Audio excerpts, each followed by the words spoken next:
देखो बहुत बेसिक चीज है ना, हर चीज 11th क्लास के कॉन्सेप्ट से ही कनेक्टेड है। खुद ही सोचो ना, आपके पास कोई एसेट है, बिना खरीदे, है ना, कोई एसेट की वैल्यू बढ़ गई, कोई पैसा नहीं दिया आपने, अचानक से आपके एसेट की वैल्यू बढ़ गई, इंक्रीज हो गई। अगर एसेट की वैल्यू बेटा इंक्रीज हो गई बिना कुछ खरीदे, बिना कोई ट्रांजेक्शन करे, इसका मतलब फायदा ही तो है। और सारा फायदा किसको मिलता है? तो सीधा उसका इम्पैक्ट कैपिटल में जाएगा। जैसे एज्यूम करो आपके पास एक लैंड है, लैंड 50 लाख की थी, वहां पे मान लो एयरपोर्ट निकलने वाला है, लैंड की वैल्यू 10 गुना बढ़ गई, 50 लाख की जगह अब लैंड की वैल्यू हो गई है 5 करोड़। बेटा 50 लाख से 5 करोड़ के सफर में कितने से इंक्रीज हुआ? 4.5 करोड़ का हुआ ना, 4 करोड़ 50 लाख का हुआ ना। आपने कोई खरीदी तो नहीं ना अलग से जमीन, बस सेम आपकी एसेट की वैल्यू बढ़ गई, तो ये 4.5 करोड़ का फायदा है। ये आप लाइबिलिटी को तो नहीं दोगे, सारा का सारा फायदा किसे दोगे? कैपिटल को दे दोगे। सिंपल, उस बेसिस पे चलते हैं, इसलिए आपको वहां पे रिकॉर्ड करना पड़ता है एसेट की वैल्यू में क्या चेंज हुआ।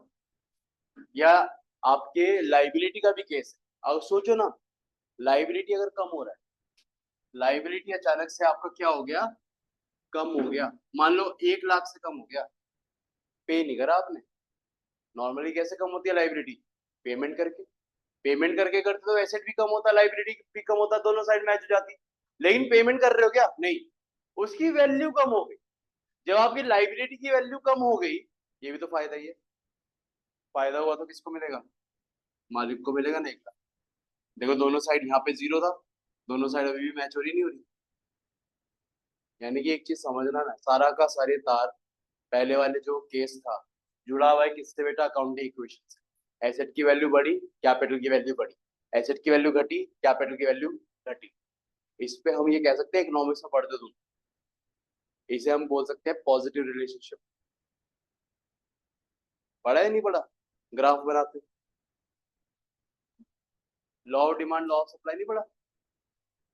अच्छा, प्राइस और डिमांड का कैसा रिलेशनशिप रहता है, और सप्लाई और प्राइस का कैसा रहता है? अच्छा पॉजिटिव डायरेक्ट, अच्छा डायरेक्ट कहते हो, डायरेक्ट रिलेशनशिप, कि अगर सप्लाई बढ़ा, प्राइस भी क्या होगा, मतलब सॉरी उल्टा बोल दिया, प्राइस बढ़ेगा तो सप्लाई भी बढ़ेगा, प्राइस घटेगा तो सप्लाई भी घटेगा, सिंपल सी बात है। डिमांड में उल्टा रहता है। यहाँ पे भी देखो, एसेट के साथ कैपिटल के प्रॉफिट का कौन सा रिलेशनशिप है? डायरेक्ट। एसेट बढ़ा, कैपिटल बढ़ा, प्रॉफिट। एसेट घटा, कैपिटल घटा, लॉस। कौन सा रिलेशनशिप है? डायरेक्ट। समझे ना? लेकिन लाइबिलिटी के साथ इसका इनवर्स है। लाइबिलिटी घटा मतलब लाइबिलिटी की वैल्यू कम हुई, फायदा, कैपिटल बढ़ा। लेकिन लाइबिलिटी बढ़ा यानी कि लाइबिलिटी की वैल्यू बढ़ गई, नुकसान, कैपिटल घटा। तो लाइबिलिटी के साथ कैसा रिलेशनशिप है इसका? इनवर्स। और एसेट के साथ कैसा है? डायरेक्ट। ऐसे याद रखना ना, बहुत सारे टिप्स बता दिए, शॉर्टकट बता दिया, डील, डेल का उल्टा idle, deal D for debit, D for deal, IADL क्या होगा उसका? क्रेडिट होगा। ये डायरेक्ट इनवर्स रिलेशनशिप याद रखना। मुद्दे की बात बस इतनी सी है, जब भी फायदा होगा रिवैल्यूएशन को करना है क्रेडिट, जब भी नुकसान होगा रिवैल्यूएशन को क्या करना है? डेबिट। बस इतना फंडा है। क्लियर है? ये हम पहले कॉन्सेप्ट में कर रहे हैं। अब दूसरा कॉन्सेप्ट ना इसी के कंटिन्यूशन में करेंगे, ठीक है ना? अब दूसरा कॉन्सेप्ट मैं कहना चाह रहा हूँ, मान लो ये आपकी अकाउंटिंग इक्वेशन ही है, ठीक है, सेम अकाउंटिंग इक्वेशन में इंपैक्ट देखते हैं। आपके पता ही है पार्टनर की जो कैपिटल रहती है, मान लो कम से कम दो पार्टनर तो रहेंगे ना, एक ए है एक बी है, ठीक है ना? मान लो वही सेम कि आपके एक एसेट थी, उसकी 2 लाख रुपए से वैल्यू बढ़ गई। कितने से वैल्यू बढ़ गई? तो कायदा कहता है 2 लाख से वैल्यू बढ़ गई, डायरेक्ट रिलेशनशिप है। तो 2 लाख रुपए हमें कैपिटल में बढ़ाना चाहिए, जिसमें इनके बीच में आपसदारी में इनके प्रॉफिट शेयरिंग रेशियो में बढ़ जाएगा, हाँ या ना? एग्री या डिसएग्री? एवरीवन एग्री ना? सब एग्री ना? बट अगर मैं कह रहा हूं ये जो पार्टनर है ना, ये इसकी वैल्यू को चेंज करना ही नहीं चाहते, कह रहे अरे एसेट की वैल्यू तो बढ़ गई है भाई साहब 2 लाख रुपए से, करो चेंज। कह रहे हमें नहीं करना चाहिए। तेरे क्यों नहीं करना चाहिए? तेरा हमारी मर्जी। हमने 11th क्लास में कॉन्सेप्ट पढ़ा था historical cost concept. According to this concept आपके एसेट की वैल्यू हमेशा हिस्टोरिकल कॉस्ट में रिकॉर्ड होती है। मार्केट वैल्यू बढ़े घटे हमें फर्क नहीं पड़ता। कह रहे लेकिन पार्टनरशिप में तो पढ़ना चाहिए ना भाई। आप अभी मत करो चेंज। मान लो आपका पहले रेशो था 1:1, आगे जाकर आपका रेशियो हो गया 3:2। अभी मत करो चेंज। आगे जाकर आपका मन कर गया एसेट को बेचने का और एसेट बेच दिया आपने, फायदा हो गया, तो मेरे को बताओ तब ये 2 लाख रुपए का फायदा ओल्ड रेशियो में बांटोगे या न्यू रेशियो में बांटोगे? बताओ। ओल्ड में कैसे बटेगा? रेशियो तो बदल दिया ना, एग्रीमेंट हैज बीन चेंज ना। एक पॉइंट ऑफ टाइम के बाद रेशियो बदल गया है। अब उस पॉइंट ऑफ टाइम के बाद अगर इन्होंने एसेट को बेचा और बेच के हुआ 2 लाख का फायदा, तो मेरे को बताओ उस पॉइंट ऑफ टाइम के बाद वो जो प्रॉफिट है ओल्ड रेशियो में बटेगा या न्यू रेशियो में बटेगा? अभी भी ओल्ड कौन कौन सहमत है ओल्ड में बटना चाहिए? ये तू ऐसे गया। देखो लीगल लीगल एग्रीमेंट है ना बेटा। ओल्ड रेशियो जो था वो पुराने एग्रीमेंट में था। जैसे ऐसे समझो ना, रेंट एग्रीमेंट बनता है अपना। जैसे हम यहाँ पे रेंट पे है, एग्रीमेंट बनता है अपना। फिर next year rent agreement renew होता है, चेंज होता है। उसमें कुछ टर्म्स एंड कंडीशन ऐड या लेस की जाती है। तो उसमें क्या रहता है, रेंट आपका इतना बढ़ेगा, इतना परसेंटेज आपका इंक्रीज होगा, या आपका इलेक्ट्रिसिटी का पहले ये रेट चल रहा था अब आपका इलेक्ट्रिसिटी का ये रेट चलेगा, ऐसे रिवाइज होती है ना टर्म्स एंड कंडीशन। अब उस पॉइंट ऑफ टाइम के बाद हमें नए एग्रीमेंट के हिसाब से, नए टर्म्स एंड कंडीशन के हिसाब से तो बात करनी पड़ेगी, नहीं करनी पड़ेगी? ये पुराना वाला रेट लेकर बैठोगे? सेम यहाँ पे भी है। यहाँ पे जब इनका रेशियो पुराना था तब इनकी बातें पुरानी थी, टर्म्स एंड कंडीशन पुरानी थी। ये क्या टाइम है आने का भाई? टर्म्स एंड कंडीशन पुरानी देंगी, पूरा बंद कर बेटा। ठीक है। अब अरे यार तू हर वक्त पैर मार देता है यार।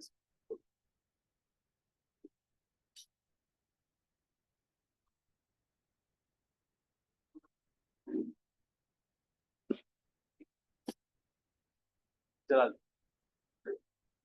ये वाला भी चला लेना फिर बेटा फैन। ये वाला चीज मैं क्या कह रहा था, इनकी टर्म्स एंड कंडीशन पुरानी थी। अब एक पॉइंट ऑफ टाइम के बाद अब इनका रेशियो बदल। अब उस पॉइंट ऑफ टाइम के बाद अगर ये कोई भी ट्रांजेक्शन करते हैं, उस पॉइंट ऑफ टाइम के बाद ये बिजनेस करते हैं, बिजनेस से प्रॉफिट कमाते हैं, तो वो प्रॉफिट ओल्ड रेशियो में बटना चाहिए, न्यू रेशियो में बटना चाहिए। अब इस पॉइंट ऑफ टाइम के बाद मान लो इन्होंने एग्री करा कि from 1 April 2024 they want to change their ratio, and इन्होंने उस टाइम पे तो वैल्यू चेंज नहीं करी एसेट की। 1 अप्रैल के बाद मान लो 2 अप्रैल में, 2 अप्रैल में उन्होंने उस एसेट को बेचा, तब 2 लाख का प्रॉफिट हो गया। अब मेरा सवाल ये है, ये 2 लाख का प्रॉफिट ओल्ड में बांटे न्यू में बांटे? न्यू में बांटेंगे, न्यू रेशियो में बटना चाहिए। एग्री ना? सब एग्री ना इस बात पे? इसमें कोई ऐसा वो टेंशन वाली बात तो नहीं है ना? अब न्यू में बांटेंगे तो प्रॉब्लम एक है ना, या क्या प्रॉब्लम है? अगर ये ओल्ड में बांटते तो दोनों का हिस्सा कितना आता? अब अगर ये न्यू में बांटेंगे, इसका 1,20,000 आ जाएगा और इसका 80,000 आ जाएगा। ए तो ये रहा, ये तो भाई डांस डांस करेगा ऐसे, है ऐसे, ये बहुत ज्यादा खुश हो जाएगा। अरे मेरे तो मजे आ गए, बल्ले बल्ले ऐसे करते हुए।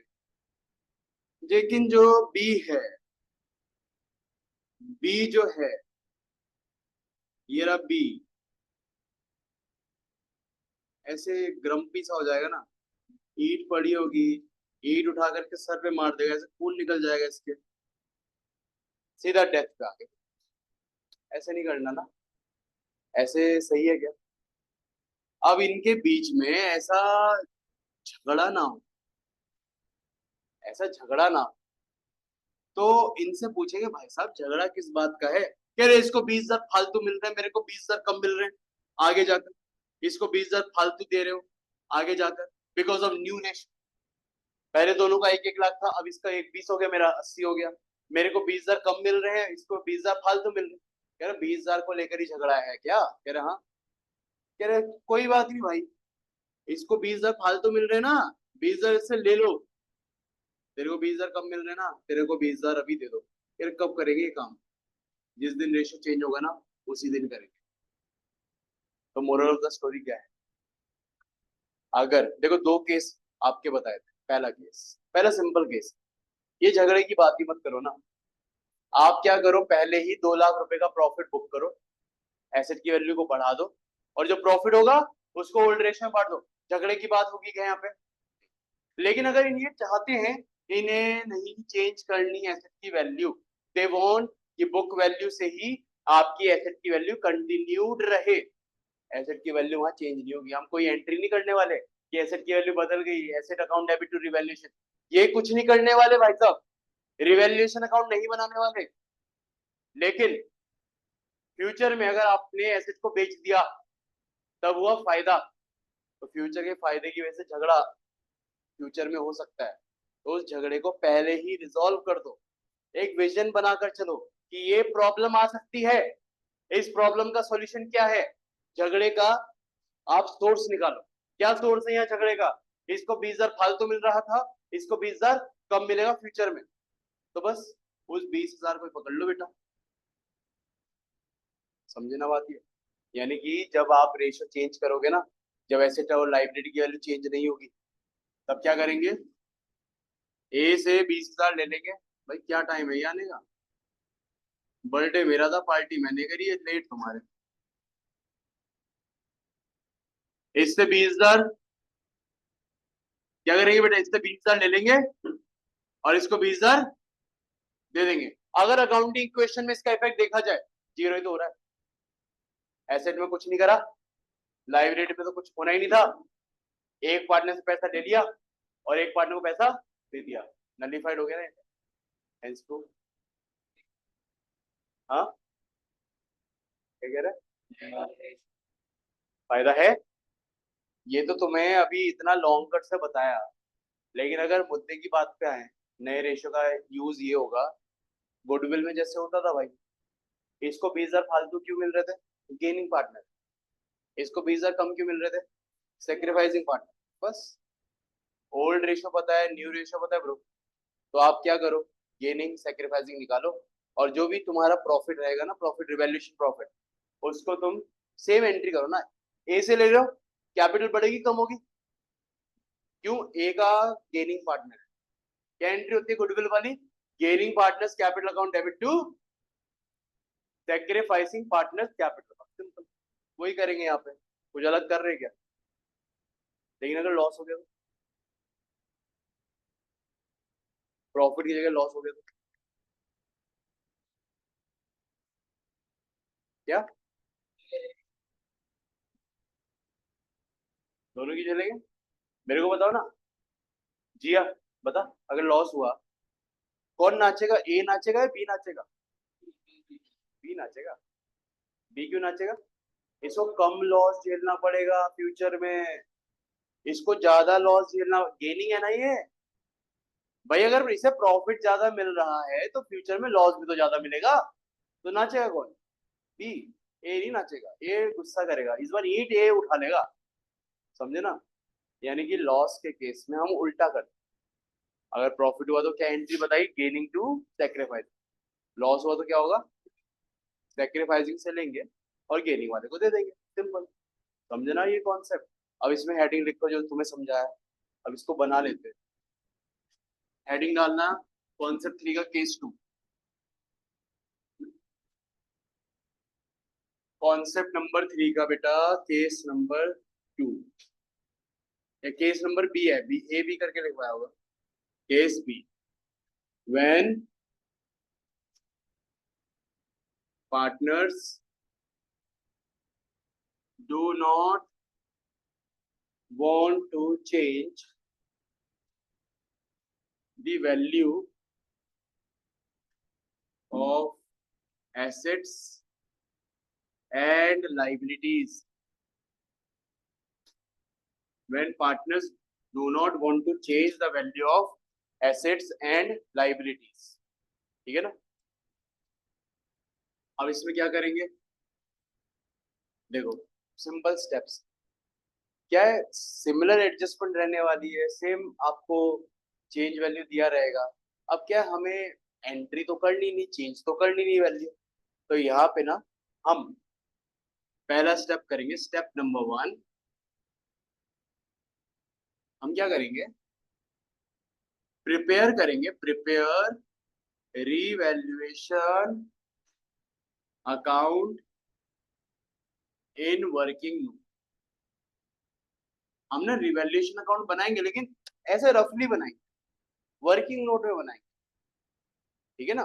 क्यों बना रहे हैं, स्टेप 2 से पता लगेगा। स्टेप 2 में क्या करेंगे, फाइंड रीवैल्यूएशन प्रॉफिट या लॉस। अब क्या है, नॉर्मल जब रिवैल्यूएशन बनाते हो आप प्रॉफिट या लॉस को उनके ओल्ड रेशियो में बांटते हो, यहाँ बांटना नहीं है, यहाँ बस बनाना है रिवैल्यूएशन अकाउंट, रिवैल्यूएशन प्रॉफिट बस निकाल देना, बांटना मत ओल्ड रेशियो, क्यों करना नहीं ना वो काम। स्टेप 3 लास्ट स्टेप है अपना, स्टेप नंबर 3, पास एन एडजस्टमेंट एंट्री। अब आपको एक एडजस्टमेंट एंट्री पास करनी है इसको लेकर। पहला, अगर आपका रिवैल्यूएशन प्रॉफिट हुआ तो इसको लेकर एंट्री क्या बनेगी, जैसे गुडविल की बनाते हैं, गेनिंग वाले को फायदा है, नाचेगा गेनिंग वाला, उससे ले लो पैसा, तो एंट्री क्या बनेगी बेटा, gaining partner capital account debit to sacrificing partner capital account, ठीक है ना। अमाउंट कैसे आएगा, जो भी तुम्हारा रीवैल्यूएशन का प्रॉफिट आया ना, जैसे उसमें 2 लाख था, मल्टीप्लाई बाय उसका गेनिंग शेयर, जैसे उसमें ना गेनिंग शेयर उनका 1/10 था, अगर आप निकालते तो 2 लाख का 1/10 आगे 20,000, ठीक है ना। यहाँ पे revaluation profit multiply by sacrificing share, okay ना, ओके, एनी कंफ्यूजन, नरेशन वही आ जाएगी बेटा, being adjustment made, being adjustment made, okay. लेकिन और लिख देता हूं, दोनों में से कोई एक सिचुएशन हो सकती है। सेकंड पॉइंट, अगर रिवैल्यूएशन लॉस हुआ तो बताओ, उल्टा हो जाएगा, यहाँ सेक्रीफाइसिंग वाला क्रेडिट है, यहाँ क्या हो जाएगा, बस sacrificing partner account debit to gaining partner capital account, वही है revaluation loss into sacrificing share,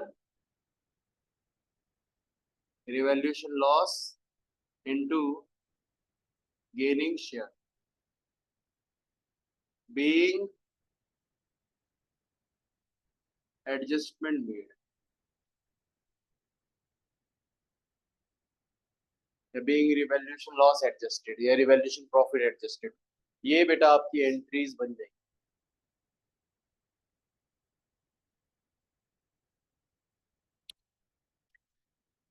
अगर ये हो जाए तो एक क्वेश्चन करेंगे फिर।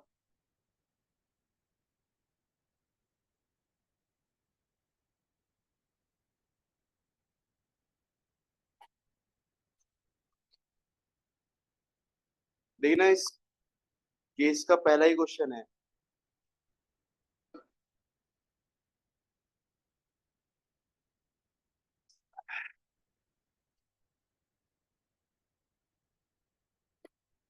ठीक है,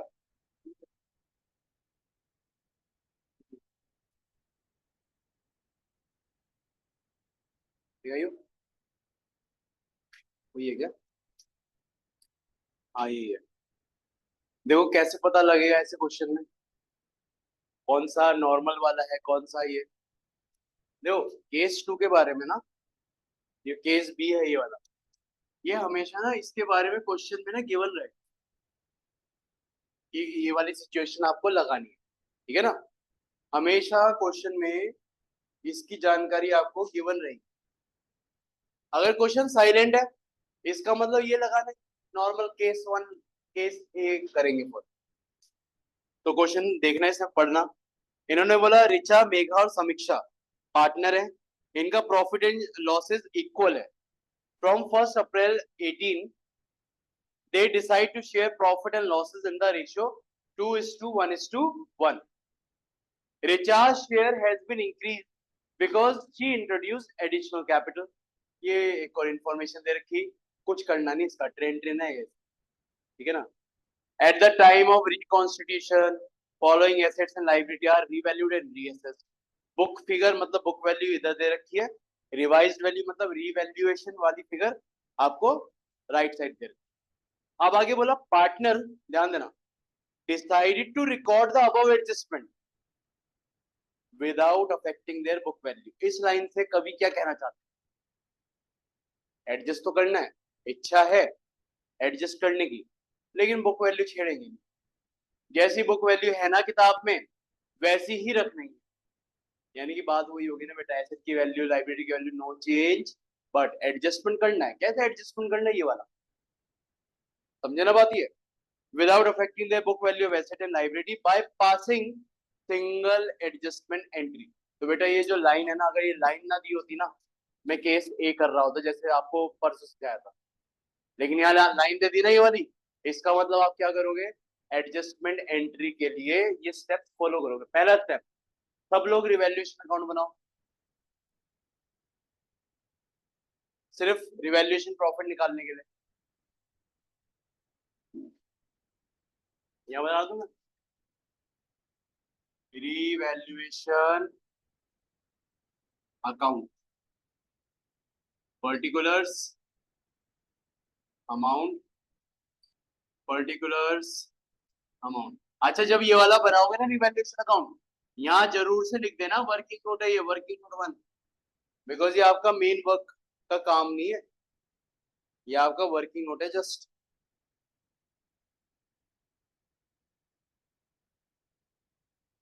ठीक है।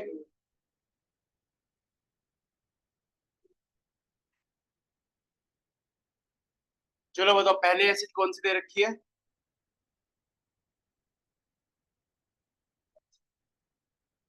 कौन सा दूसरा पढ़ रहा है, हाँ।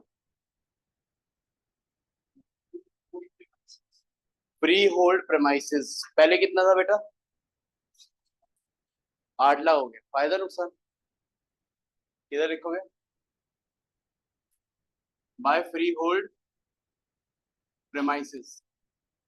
अच्छा चलो ये तुम करो यार, निपटा इसे, तुम्हें सिखा देता ये, करो।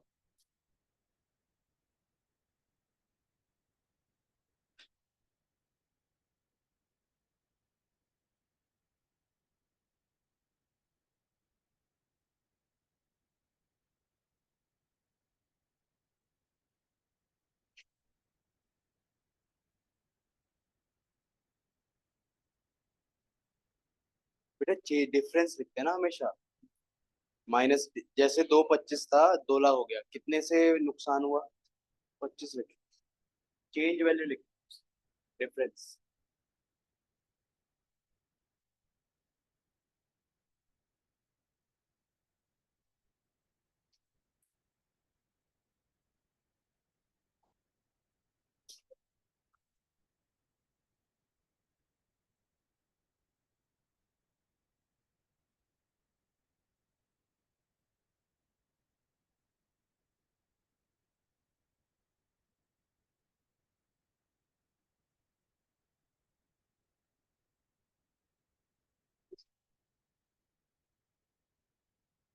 तरह आ रहा है, बाकी लोगों को भी निकालना है।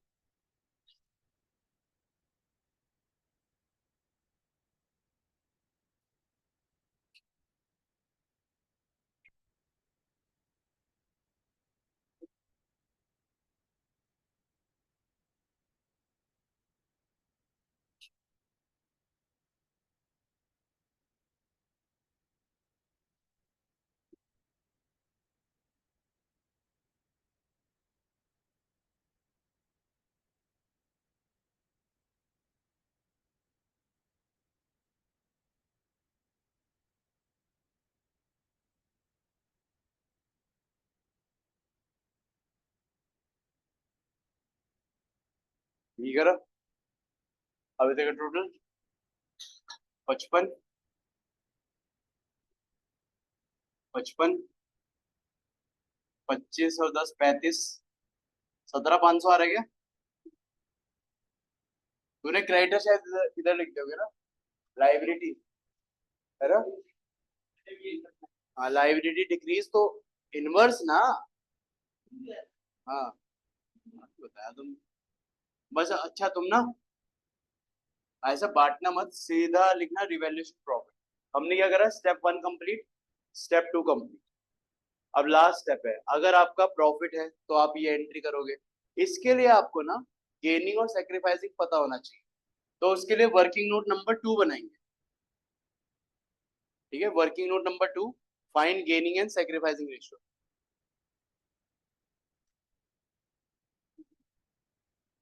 सीधा गेनिंग रेशियो का फॉर्मूला लगाना, old ratio sorry new ratio minus old ratio.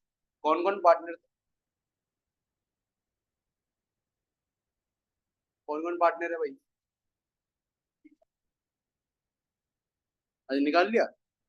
चलो रिचा गेन कर रही है कितने से बेटा? 2/12। और वो कौन कौन है?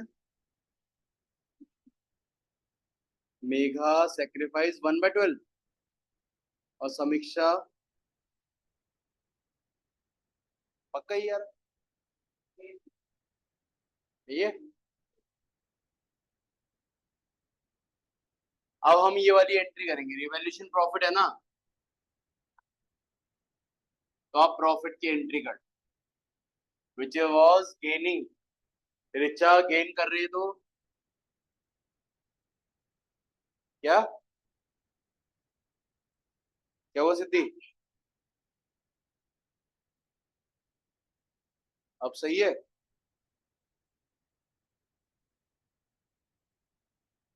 अदर तेरे को सही दिख रहा है?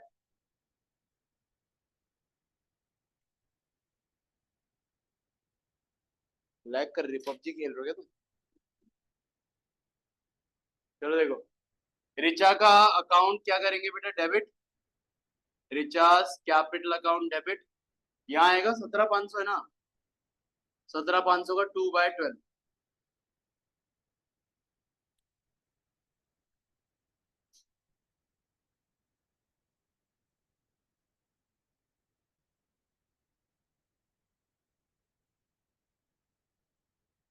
करो मैं, हाँ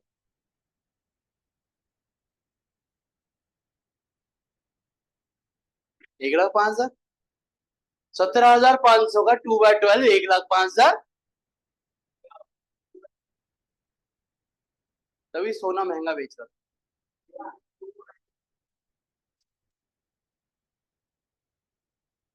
2,917 कर दे राउंड ऑफ करके। पक्का रेशियो सही है। ओल्ड कितना था, न्यू कितना है?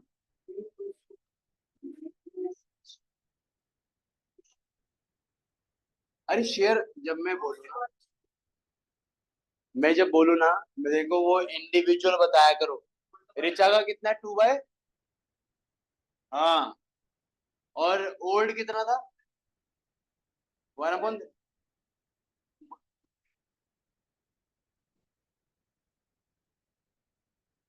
ये यार है, ये है। पक्का 17,500 यार प्रॉफिट। ये भी सही है, चलो हो सकता है, इट्स ओके मतलब। देखो नॉर्मली क्या है, पॉइंट्स में आते नहीं ना, आ जाए तो कोई बात नहीं, ऐसा घबराने वाली बात नहीं है। आ गया तो आ गया, क्या हो गया? दूसरा, मेघा कैपिटल क्रेडिट और समीक्षा कैपिटल क्रेडिट। ठीक है, इनका 1/12 1/12 होगा, दोनों का 17,500 इंटू 1/12।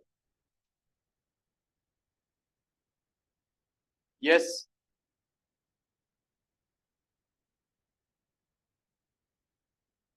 ठीक है रे बेटा, न्यू माइनस ओल्ड होगा ना, न्यू कितना था?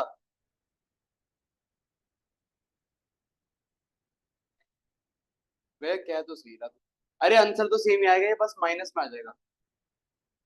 न्यू रेशियो 1:1:1 है। हाँ इन्होंने उल्टा बता दिया, लेकिन आंसर माइनस में आएगा ना बेटा, तो वो गेन ही करेगा, 2/12 भी आएगा मतलब। ठीक है।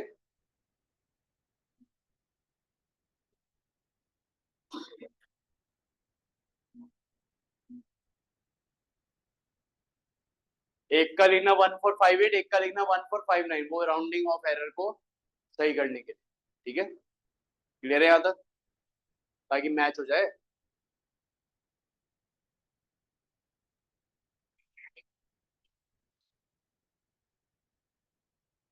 रिवैल्यूएशन वाला बेटा क्या?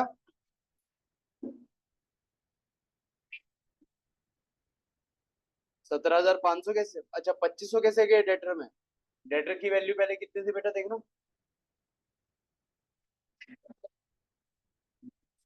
75,000 थी, फिर न्यू वैल्यू इसकी 72,500 हो गई, कम हो रही है ना। ऐसे डिक्रीज तो नुकसान डेबिट में। ठीक है, और बताओ, एनी मोर डाउट? समझ गए कॉन्सेप्ट? बाकी लोग, तुम लोग और क्लियर?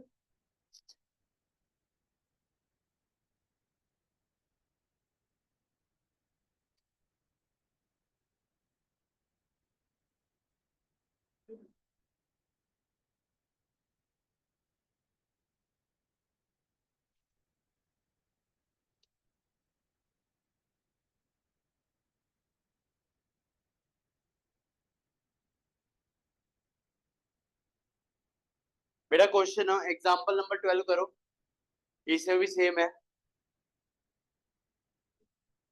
एसेट और लाइब्रेरी की वैल्यू चेंज नहीं करनी। ठीक है, करो ये खुद से करो।